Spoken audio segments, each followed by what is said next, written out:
पिता परमात्मा कबीर जी की असीम रजा से बच्चों, आज हम काल के षड्यंत्र को ठीक ठीक समझ रहे हैं। ये शरीर अपना नहीं, ये संसार अपना नहीं, ये परिवार अपना नहीं, ये संपत्ति अपनी नहीं, अपना शरीर भी नहीं। गरीबदास जी कहते हैं गरीब काया तेरी है नहीं, ये माया संपत्ति कहां से हो। चरण कमल में ध्यान रख, इन दोनों को खो। इस शरीर को भी भूल, संपत्ति को भी छोड़। छोड़ना कोई छोड़ के दूर नहीं जाना, इस बिना काम नहीं चल रहा। यानी इस संपत्ति पर ही पूरा अट्रैक्शन मत रख। इस बॉडी कच्चे सांग के लिपा पोती नहावा धोई, इस पर 36 प्रकार के पाउडर पाउडर ला के इस समय नावल जा रही है। इस मिट्टी से लाभ उठा ले। ये शरीर यदि भक्ति नहीं करते तो दो अन्य की नहीं, भक्ति कर लेता इसकी कीमत नहीं।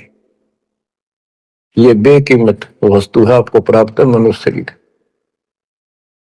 अब तो जैसा कि आप प्रसंग सुन रहे हो, काल का भयंकर जाल है। संत गरीबदास जी ने परमात्मा प्राप्ति के उपरांत उनसे प्राप्त ज्ञान को उनकी दिव्य दृष्टि खुल गई थी।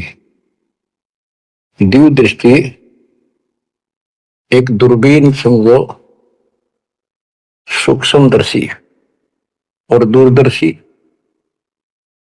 तो ये इसकी रेंज होती है।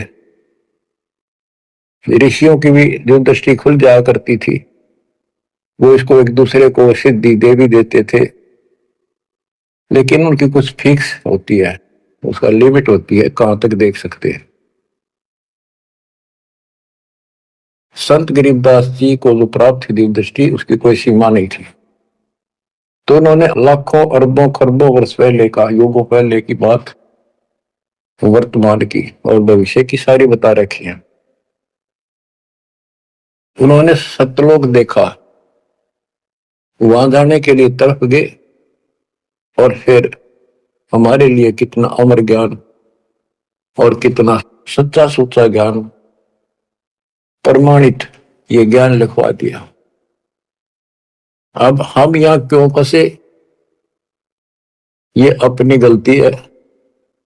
कबीर साहब हमारे पिता हैं, माता से पिता हैं, और ये हमारे लिए भटक रहे हैं, हम उसके अंश हैं।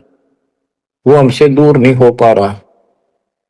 हमने गलती करती, लेकिन वो हमारे साथ फिर भी है कि इनको किसी तरह फिर से वापस वहां ले चलूं।